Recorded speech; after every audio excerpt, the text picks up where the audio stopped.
आदरणीय अध्यक्ष महोदय, मैं आपको धन्यवाद देना चाहती हूं कि इस महत्वपूर्ण मुद्दे पर आपने मुझे बोलने का मौका दिया। ये अलग बात है कि सत्ता पक्ष के लोग सब मेरे बोलने से पहले ही भाग गए।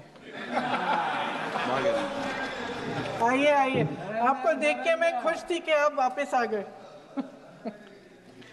सबसे पहले मैं उन सैनिकों, उन जवानों, उन अफसरों को नमन करना चाहती हूँ जो हमारे देश के रेगिस्तानों में, हमारे देश के घने जंगलों में, बर्फीले पहाड़ियों पे हमारी देश की रक्षा करते हैं, जो हर पल देश के लिए अपनी जान देने के लिए तैयार रहते हैं। 1948 से लेकर अब तक, जब से पाकिस्तानी रेडर्स ने कश्मीर पे हमला किया, तब से लेकर अब तक हमारे देश की अखंडता की रक्षा करने में उनका बड़ा योगदान है। हमारी आज़ादी अहिंसा के आंदोलन से हासिल हुई, लेकिन जैसे मैंने कहा, उसको कायम रखने के लिए हमारी सेना का बहुत बड़ा योगदान है।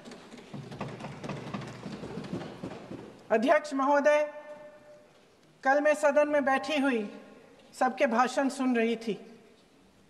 आदरणीय रक्षा मंत्री महोदय ने बोला, सत्ता पक्ष के कई मंत्रियों ने बोला। 1 घंटे का रक्षा मंत्री जी का लंबा भाषण था। सुनते सुनते एक बात मुझे बहुत खटक रही थी। उसके बाद जब दूसरे भाषण भी सुने आपके सत्ता पक्ष के, तब भी ये बात बार बार मेरे मन में आ रही थी कि सारी बातें कर ली, ऑपरेशन सिंदूर की बात कर ली, आतंकवाद की बात कर ली, देश की रक्षा की बात कर ली, इतिहास का पाठ भी पढ़ा दिया, लेकिन एक बात छूट गई।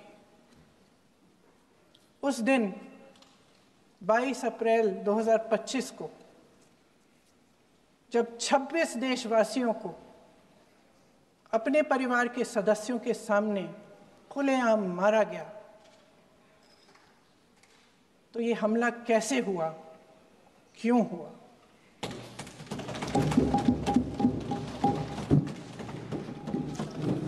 अध्यक्ष महोदय, ये लोग बैसारन वैली में, पहलगाम के पास कश्मीर में क्या कर रहे थे? आजकल पब्लिसिटी का दौर है, प्रचार का ज़माना है। कुछ समय से हमारी सरकार ये प्रचार कर रही थी कि कश्मीर में आतंकवाद ख़त्म हो गया है, कि कश्मीर में शांति है, अमन चैन है। प्रधानमंत्री जी ने खूब भाषण दिए, देशवासियों को कहा कि चलिए कश्मीर चलिए, सैर करिए।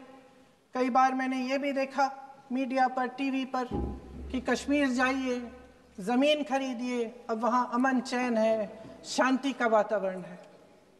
इसी बीच शुभम द्विवेदी, एक कानपुर के नौजवान, और उनके पूरे परिवार ने तय किया कि वो कश्मीर जाएंगे। शुभम द्विवेदी की 6 महीने पहले शादी हुई थी। उसकी पत्नी ने कहा कि उनके बीच एक ऐसा रिश्ता था, प्रेम और दोस्ती का ऐसा रिश्ता था कि वो एक दूसरे को बच्चों की तरह हंसाते थे। सोशल मीडिया पर एक वीडियो भी जारी है जिसमें पूरा परिवार एक साथ बैठा हुआ ताश खेल रहा है और ऐसे हंस रहे हैं कि उस वीडियो को देख के किसी का भी दिल टूट जाए कि इस परिवार को इस तरह से उजड़ने क्यों दिया हमने। 22 अप्रैल 2025 को बैसारन वैली में मौसम का मिजाज अच्छा था। जैसे हर रोज़ लगातार 1000 से 1500 लोग वहाँ पहुँचते थे, उसी तरह से उस दिन भी तमाम पर्यटक वहाँ पहुँचे। वहाँ का रास्ता आसान नहीं है अध्यक्ष महोदय जी, जंगल से जाना पड़ता है, पहाड़ों के बीच जाना पड़ता है, घोड़े से जाना पड़ता है। ये परिवार वहाँ पहुँचे, मौसम सुहाना था, उनके बच्चे ट्रैम्पोलिन पे खेल रहे थे, कोई जिपलाइन कर रहा था, कोई चाय पी रहा था, तो कोई कश्मीर की सुंदर वादियों की ठंडी हवा का मज़ा ले रहा था। शुभम अपनी पत्नी के साथ एक स्टॉल पे खड़े थे। तभी अचानक 4 आतंकवादी जंगल में से निकलते हैं और शुभम को वहीं अपनी पत्नी के सामने मार डालते हैं। उसके बाद वे वहाँ से पूरे वैली में 1 घंटे के लिए लोगों को चुन चुन कर मारते हैं। किसी के पति को अपनी पत्नी के आंखों के सामने, किसी के पिता को अपने बेटे के सामने, चुन चुन कर 26 लोगों को मार डालते हैं। शुभम की पत्नी घबराकर वहां से भागने की कोशिश करती है, अपनी जान बचाने के लिए जंगल की तरफ दौड़ती है। वहां पता चलता है कि तमाम लोग जंगल की तरफ दौड़े हैं और अपनी जान बचाने की कोशिश कर रहे हैं। कोई अपने बेटे का हाथ पकड़ के पहाड़ों पर घसीटता हुआ जा रहा है, कोई कश्मीरी घोड़े वालों और गाइडों की मदद लेते हुए चले जा रहा है। कोई रास्ता नहीं है, कोई तरीका नहीं है, लेकिन किसी न किसी तरह से शुभम की पत्नी के शब्दों में किसी ऐसी शक्ति ने हमको बचा कर रखा कि हमें किसी न किसी तरह से हम अकेले नीचे पहुंचे। और मैं उनके लफ्ज पढ़ना चाहती हूं, क्योंकि उन्होंने कहा कि इस पूरे समय जब 1 घंटे के लिए चुन चुन कर भारतीय नागरिकों को मारा जा रहा था, इस पूरे समय उसे एक सुरक्षाकर्मी नहीं दिखा, एक सैनिक नहीं दिखा।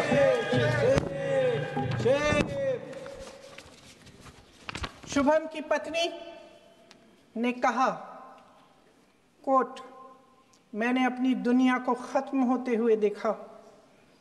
अपनी आंखों के सामने एक सिक्योरिटी गार्ड नहीं था। मैं ये कह सकती हूं कि देश ने, सरकार ने हमें वहां पे अनाथ छोड़ दिया था। सिक्योरिटी क्यों नहीं थी वहां पे एक सैनिक क्यों नहीं दिखा?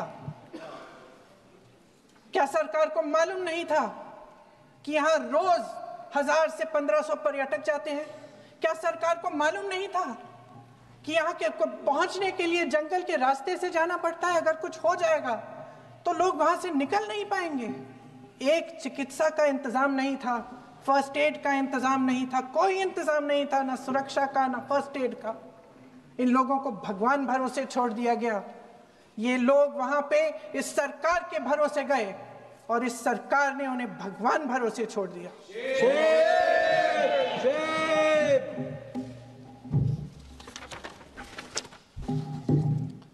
मैं पूछना चाहती हूं, ये किसकी जिम्मेदारी थी? इस देश के नागरिकों की सुरक्षा की जिम्मेदारी किसकी है? क्या इस देश के प्रधानमंत्री की नहीं है? क्या इस देश के गृह मंत्री की नहीं है? क्या इस देश के रक्षा मंत्री की नहीं है? क्या एनएसए की नहीं है?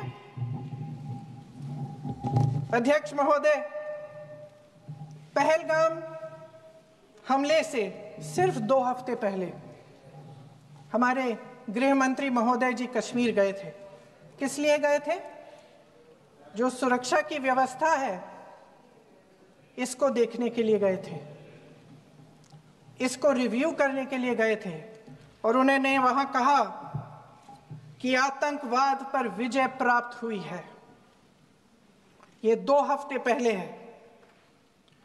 3 महीने बाद जेएनके के गवर्नर साहब एक आम इंटरव्यू में ऐसे ही चलते चलते कह देते हैं कि हाँ, बैसारन वैली में बहुत लापरवाही हुई और इसके लिए मैं जिम्मेदारी लेता हूँ।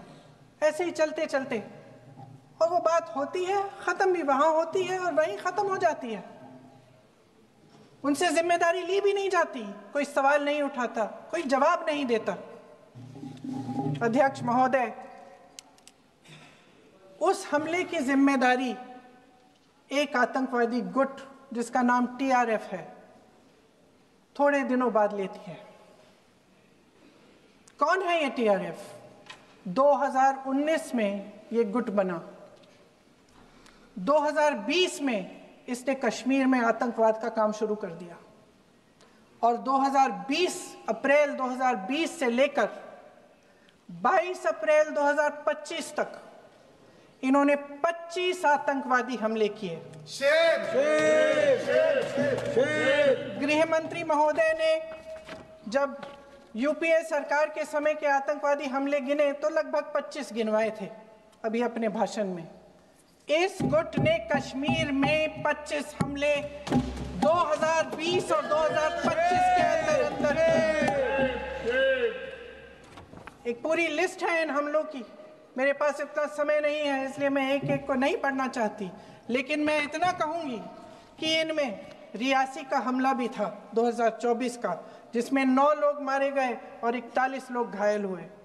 कुल मिलाकर 2020 से लेकर 22 अप्रैल 2025 तक टीआरएफ ने 41 सेना और सुरक्षा कर्मियों की हत्या की, 27 सिविलियन की हत्या की और 54 लोगों को घायल किया था। भारत सरकार ने टीआरएफ को आतंकवादी संगठन का दर्जा कब दिया? 2020 में दिया, 2021 में दिया, 2022 में दिया, 2023 में दिया। 3 साल बाद, 3 सालों के लिए ये आतंकवादी गतिविधियां कर रहे हैं और आप इनको आतंकवादी संगठन तब कहते हैं 2023 में। इसकी क्या वजह थी? ये सब सरकार के संज्ञान में था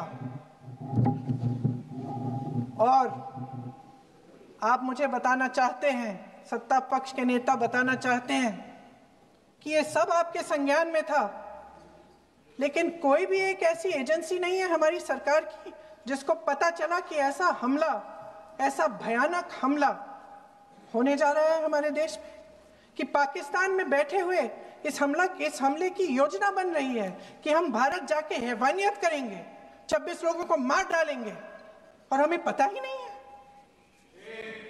क्या ये हमारी एजेंसियों की विफलता है कि नहीं है?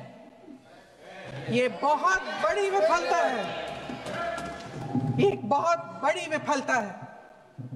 जानते थे कि ये गुट है, जानते थे कि 5 सालों से ये आतंकवादी हमले कर रहा है, अध्यापकों को मारा, आर्मी के बड़े बड़े अफसरों को मारा, आम जनता को मार डाला, पुलिस वालों को मार डाला, और आप इन पे निगरानी नहीं रख रहे थे। और ये जो एजेंसियां हैं इनकी जिम्मेदारी कौन लेगा? क्या आईबी चीफ ने अपना इस्तीफा दिया? क्या किसी ने इस्तीफा दिया? गृह मंत्री जी के कार्य क्षेत्र में आता है इंटेलिजेंस ब्यूरो। क्या गृह मंत्री जी ने इस्तीफा दिया? इस्तीफा छोड़िए, जिम्मेदारी ली।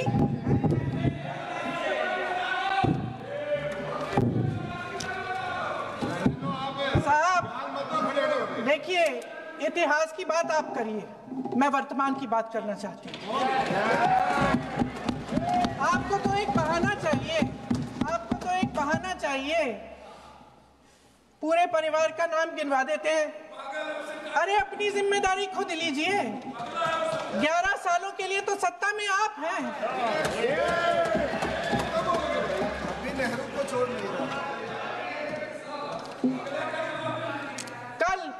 कल माननीय गौरव गोगोई जी ने अपने भाषण में पूछा गृह मंत्री जी से, क्या आपकी जिम्मेदारी नहीं थी?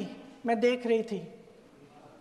राजनाथ जी, रक्षा मंत्री जी यूं यूं अपना सर हिला रहे थे, कुछ बोले नहीं।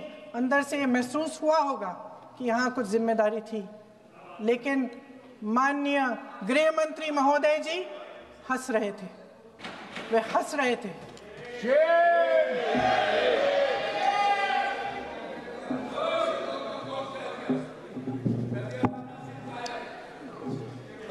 अध्यक्ष महोदय, कल सत्ता पक्ष और आज भी सत्ता पक्ष के नेताओं ने 2008 के मुंबई के हमलों का जिक्र किया, बार बार कहा कि मनमोहन सिंह जी की सरकार ने कुछ नहीं किया। ये तो जानकारी होगी ना कि उसी समय जब वो आतंकवादी हमला चल रहा था तभी उन आतंकवादियों को मार डाला था, एक बचा था और उसको भी फांसी दे दी थी 2012 में। महाराष्ट्र के मुख्यमंत्री ने इस्तीफा दिया, देश के गृह मंत्री ने जिम्मेदारी लेकर इस्तीफा दिया।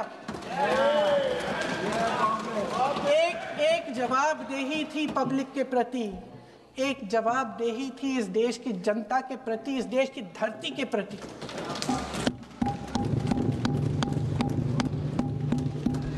राजनाथ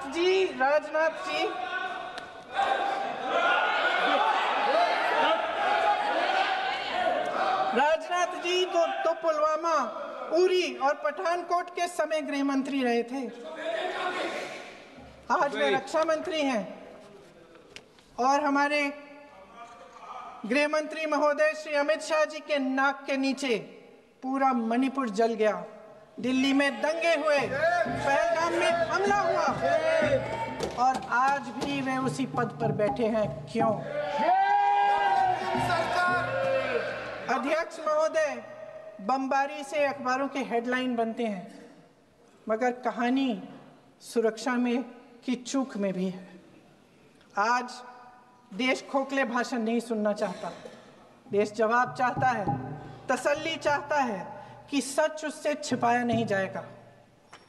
देश जानना चाहता है कि उस दिन अप्रैल 22, 2025 को क्या हुआ और क्यों हुआ। आप तो खुद अपनी पीठ थपथपाने में लगे रहते हैं। सेना, देश, संसद से सच छुपाते हैं। ऑपरेशन सिंदूर जब शुरू हुआ, हम सब ने समर्थन किया, सब एकजुट होकर खड़े हो गए इस देश के लिए। दोबारा होगा, दोबारा खड़े हो जाएंगे। अगर हमारे देश पे हमला होता है तो यहाँ इस सदन में किसी भी पार्टी का हो, कोई भी हो, सब आपका समर्थन करेंगे। और हमें अपनी सेना पर गर्व है कि उन्होंने इस बार भी दृढ़ता से लड़ाई लड़ी, धैर्य से लड़ाई लड़ी, वीरता से लड़ाई लड़ी। लेकिन इस ऑपरेशन का सिंदूर का क्रेडिट, उसका श्रेय तो हमारे प्रधानमंत्री जी चाहते हैं। सही भी है, ठीक है, सही है, श्रेय ले। ओलंपिक्स में हमारा मेडल आता है, उसका भी श्रेय लेते हैं। लेकिन सिर्फ श्रेय लेने से नहीं होता नेतृत्व, जिम्मेदारी भी लेनी पड़ती है।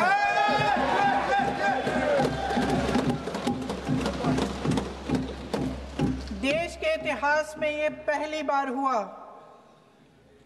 देश के इतिहास में ये पहली बार हुआ कि जंग होते होते ही रुक गई। रुक गई है जी। और इस रुकावट का ऐलान हमारी सरकार, हमारी सेना नहीं करती, अमेरिका के प्रेसिडेंट करते हैं, अमेरिका के राष्ट्रपति करते हैं। ये हमारे प्रधानमंत्री महोदय की गैर जिम्मेदारी का सबसे बड़ा प्रतीक है। आज गृह मंत्री जी ने इस बात पर उल्लेख किया। उन्होंने कहा, उनके शब्दों में उन्होंने कहा कि पाकिस्तान के पास शरण में आने के बजाय कोई चारा ही नहीं था। आपने शरण दिया क्यों? वो आते हैं आपके देश के अंदर, लोगों को मार डालते हैं और आप उनको शरण दे रहे हैं। क्यों दिया शरण? इसका जवाब क्यों नहीं दिया है एक भी भाषण में? जैसे ये बात उठी, शरण की बात की, हमारे गृह मंत्री जी ने इतिहास में चले गए। नेहरू ने क्या किया, इंदिरा गांधी ने क्या किया, यहां तक कि मेरी मां के आंसुओं तक चले गए।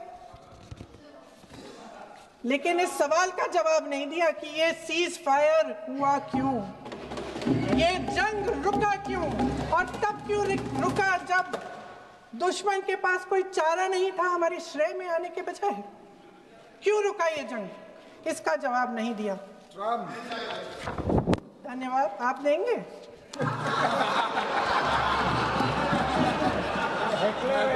मंत्री देना भाई देना, आपको टाइम मिलेगा तो। टाइम नहीं मिलेगा आपको शायद। वैसे महोदय, मेरी माँ की आंसू की बात किए,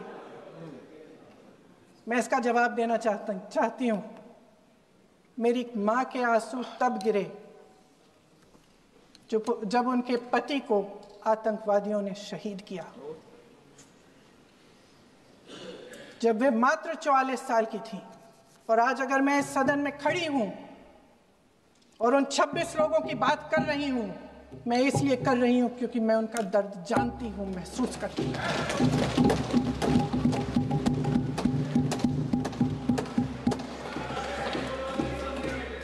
अध्यक्ष महोदय, मैंने कहा कि देश का नेतृत्व सिर्फ उपलब्धियों का श्रेय लेने से मजबूत नहीं होता। सफलता और विफलता दोनों की जिम्मेदारी लेने से बुलंद होता है। ये सोने का ताज नहीं है, कांटों का ताज है। अध्यक्ष महोदय, जब सरकार झूठी और कायर हो तो वे बहादुर से बहादुर सेना के साहस और पराक्रम को भी कमजोर कर देती है। देश को प्रतिशोध के साथ साथ सबके प्राणों की रक्षा का प्रण चाहिए। सेना की शक्ति के साथ सरकार की सच्चाई भी चाहिए। महान देशभक्त शहीद इंदिरा गांधी जी, जिन्होंने सफल कूटनीति के बल पर अमेरिका के राष्ट्रपति निक्सन का मुकाबला करके पाकिस्तान का विभाजन करवाया, बांग्लादेश बनाया, 1 लाख पाकिस्तानी सैनिकों को आत्मसमर्पण करने पर मजबूर किया, उन्होंने कभी इसका श्रेय लेने की कोशिश नहीं की। ऑपरेशन सिंदूर का मकसद अगर पाकिस्तान को सबक सिखाना था तो शायद ये मकसद अभी अधूरा है, क्योंकि हमारी कूटनीति विफल रही है। इसका प्रमाण यही है कि ऑपरेशन सिंदूर के बाद एक पाकिस्तानी जनरल, जिसके हाथ खून से रंगे थे, अमेरिका के राष्ट्रपति के साथ बैठकर लंच खा रहे थे। अगर ऑपरेशन सिंदूर का मकसद आतंकवाद को खत्म करने का था तो पाकिस्तान को संयुक्त राष्ट्र के आतंकवाद विरोधी समिति का अध्यक्ष चुने जाने से इस मकसद को धक्का लगा है। इसकी जिम्मेदारी कौन लेगा? क्या हमारे प्रधानमंत्री लेंगे? क्या उनमें ये हिम्मत है? नहीं है। अगर इस ऑपरेशन के दौरान हमारे जहाजों का नुकसान नहीं हुआ तो सदन में इसे साफ साफ कहने से क्या डर है? क्यों नहीं कहा है? कल भी रक्षा मंत्री जी ने कहा कि हमारे इंफ्रास्ट्रक्चर का नुकसान नहीं हुआ, तो जहाजों के बारे में भी बता दें, साफ साफ बता दें, क्या हर्ज है? सच्चाई तो है। सवालों से बचने के लिए ये सरकार हमेशा प्रयास करती है। इसकी राजनीतिक कायरता बेमिसाल है। देशवासियों के प्रति जवाबदेही का एहसास ही नहीं है। सच्चाई ये है कि इनके दिल में जनता के लिए कोई जगह नहीं है। सब राजनीति है, सब पीआर है, सब प्रचार है, सब पब्लिसिटी है। देश की जनता के लिए आपके हृदय में कुछ नहीं रहा। बहुत समय हो गया है आप इस प्रचार में ही लिप्त हैं, जनता को देख नहीं पा रहे हैं। जी माननीय, जो पहलगाम में हुआ, खत्म करती हूँ, जो पहलगाम में हुआ उससे हर एक देशवासी के दिल पे चोट पहुंची है। हिमांशी नारवाल की गुहार ने हम सबको शर्मिंदा किया है। इसीलिए मैं आज यहाँ खड़े हुए एक आखिरी बात करना चाहती हूँ।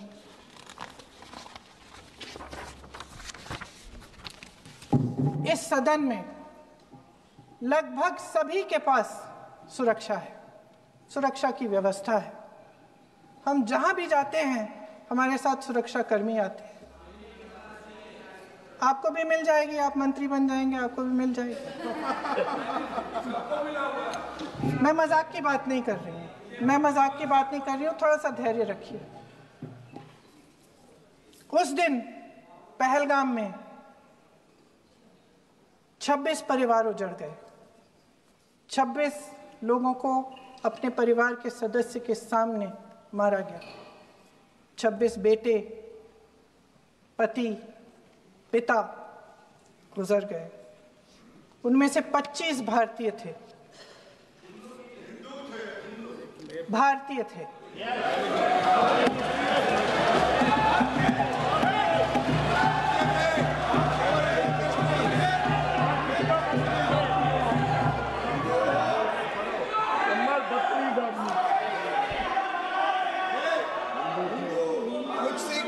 जितने भी लोग बैसारन वैली में थे और जो 25 भारतीय मारे गए, उनके लिए कोई सुरक्षा नहीं थी। कोई सुरक्षा नहीं थी। आप कितने भी ऑपरेशन कर डालें, आप इस सच्चाई के पीछे छुप नहीं सकते, इसे नकार नहीं सकते। आपने उनको सुरक्षित नहीं किया। कोई शर्म नहीं है, कोई शर्म नहीं है, कोई शर्म नहीं है और ना कभी होगी। सुन लीजिए, सुबह भी मैं शिव मंत्र बोल के आई हूं। इनको क्या पता शिव मंत्र क्या है? शिव मंत्र खत्म कर लूं अपना भाषण। शिव मंत्र मैं एक बार उन 25 भारतीयों के चुप रही। मैं एक बार उन 25 भारतीयों के नाम इस सदन में पढ़ना चाहती हूं, ताकि यहां बैठे हर सदस्य को यह एहसास हो कि वे भी हमारी तरह इंसान थे, किसी राजनीतिक बिसात के मोहरे नहीं थे। वे भी इस देश के बेटे थे, वे भी इस देश के शहीद हैं। उनके परिजनों के प्रति हम सब की जवाबदेही बनती है। उन्हें सच्चाई जानने का हक है। समीर गुहा भारतीय, बिट्टन अधिकारी, मनीष रंजन, हेमंत सुहास जोशी, विनय नारवाल, सुशील नथनियल, अतुल श्रीकांत मोने, सैयद आदिल हुसैन शाह, नीरज वानी, एन रामचंद्रन, संजय लक्ष्मण लेले, मानिए प्लीज। दिनेश अग्रवाल, दिलीप दिल से, कुमार सतपति, JS चंद्रमौली। अब बोलिए, अब आराम से। JS चंद्रमौली, यतीश परमार, S मधुसूदन राव, माननीय सदस्य, नारेबाजी का सदन नहीं है। शैलेश कलाटिया, ये तरीका ठीक नहीं है आपका। मंजुनाथ राव, कौस्तभ गणबोते, शुभम द्विवेदी,